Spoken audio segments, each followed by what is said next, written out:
Հիմա Թաղապետի հարցազրույցից մի հատված է միացնում, որտեղ նա ասում է.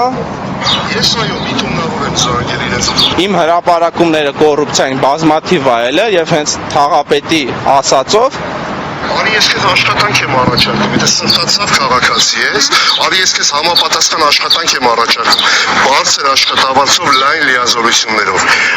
Իսկ օրինակ հանրապետությունն ասում էր, որ աշխարհաքաղաքական կենտրոններից է կողորտվել, իրենք էլ այդ ամեն ինչն են կանխում։